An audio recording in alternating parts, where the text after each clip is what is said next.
Good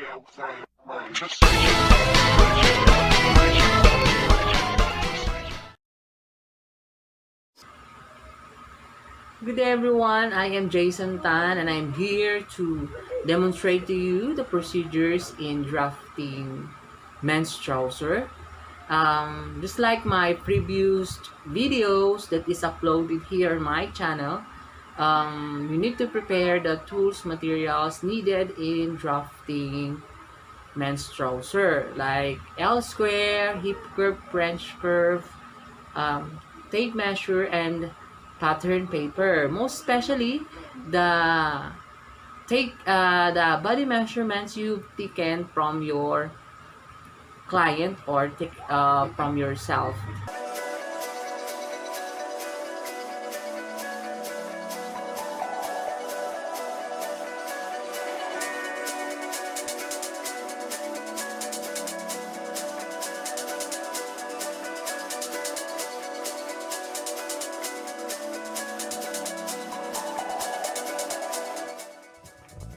Alright, so first thing to do is to make a vertical line.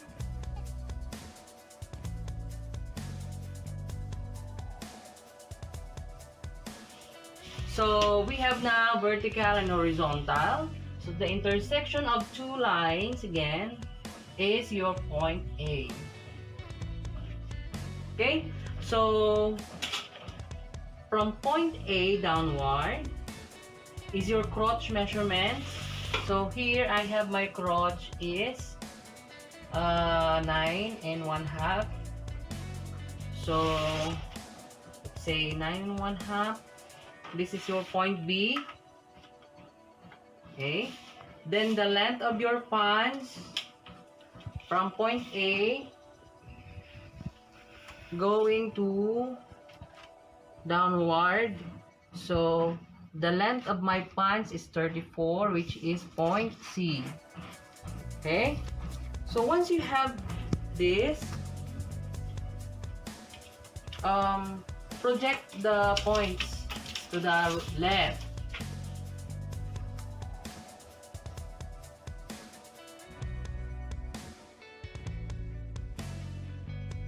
Then divide this into 2.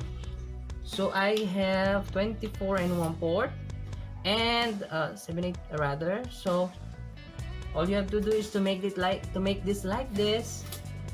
Okay. So mark it as X, then up 1 inch. So this is your point D.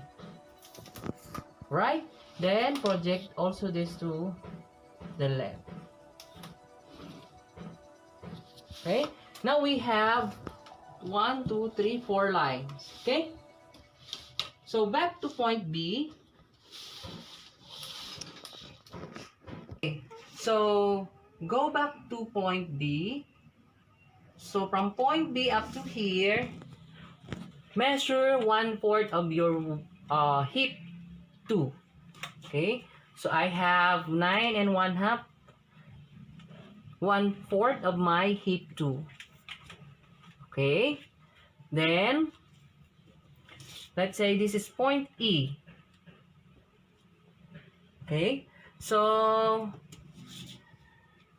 divide this into 4. EB, divide this into 4. So the easiest way to divide this is to fold in your tape measure and project this outward from point E. So this will make as your point F. Okay? Now, once you have your point F, so get the midpoint from F to B. Get the midpoint. So this is 12. So divide this into 2 again.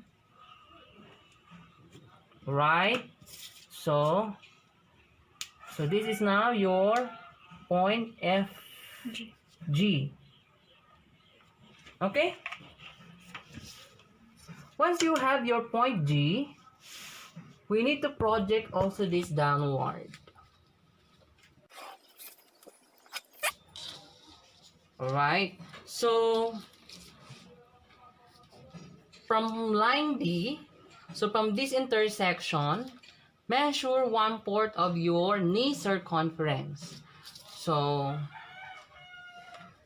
if I have my knee circumference is 16, so divide into 4, so I have 4.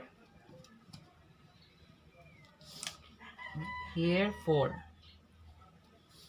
Okay? And here, so let's say GH, this is H. H sub 1, H sub 2. Okay? So, also this intersection, up here and here is your bottom circumference, bottom width. Okay? So, my bottom is 3 and 1/2. So, 1/4 of my bottom is 3 and 1/2. And copy here 3 and 1/2. So, let's say this is I sub 1, I 2.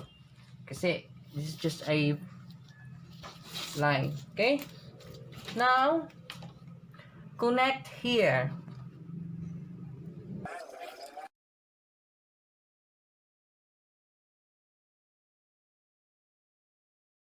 And here.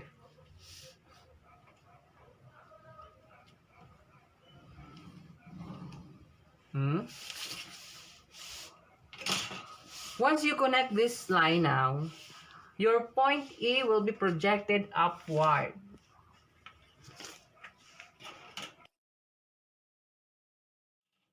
So now,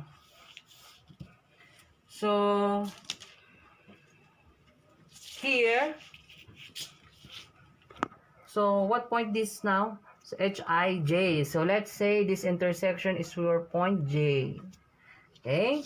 So from point G up to here, 1/4 of your waist.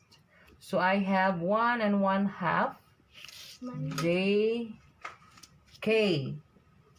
So, okay. So for us to get the the hip one rather. So from here, so let's say 5 inches. And also here, 5 inches. 1/4 of your hip one. We can connect this using our hip curve up to point K. Passing over your hip one.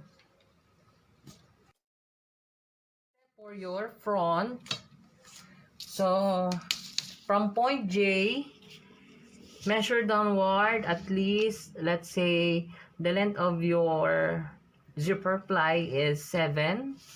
So, mark as X. So, this is the length of your zipper ply. So, just connect this like with the help of our French curve to point F. Okay, so we are done now with our front pattern. Now, using this front, we will pattern our back part of your pants. Okay? So, all you have to do is to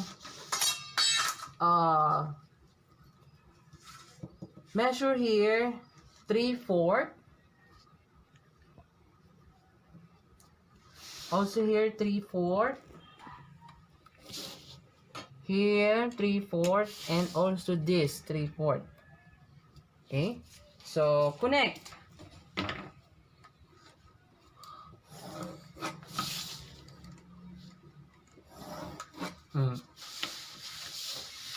Here another 3/4. Again. So let's say this is 1, 2. So the color green is our back pattern.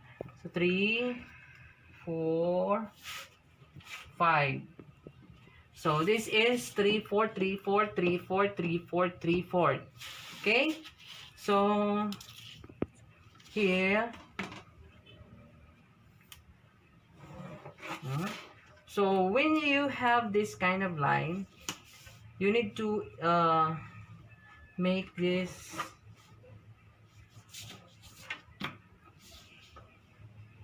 like this. And this side, just copy the measurement of your F to E. So I have 2.5. Then project outward here. So let's say this is number 6. Now connect 6 to 3 using hip curve.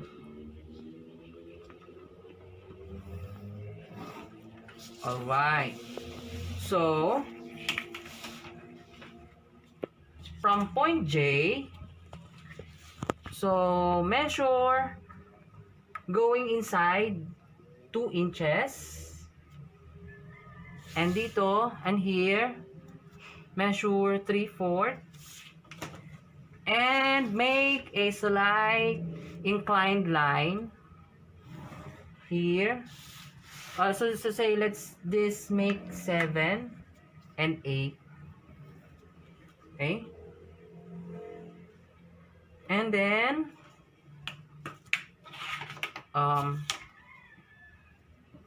copy the measurement here and just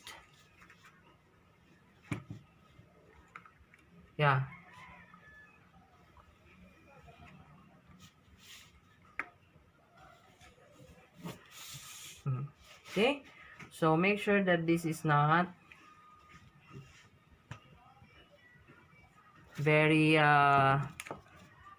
pointed. Okay, so from this point measure also 2 inches. So we need to project here to point A, and from here measure 1/4 of your waist. This is 8 1/2. My measurement, this is my measurement. So from this point going here is 1/4 of your waist. So 8 1/2, this is my measurement. Then add 2 inches. So the reason why we start here, the center fold of your pattern paper, so that we can adjust the pattern paper if needed. So like that.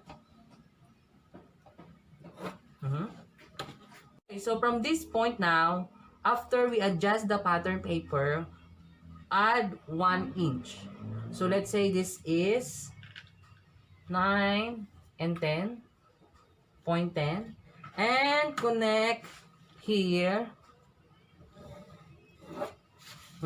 So the last part is making the dart. So just get the center of this.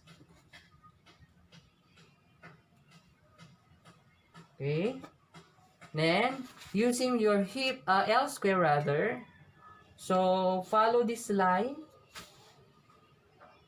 going to your point, or the midpoint rather, then project downward up to 5 inches. Okay, so measure 1/2, 1/2, and connect.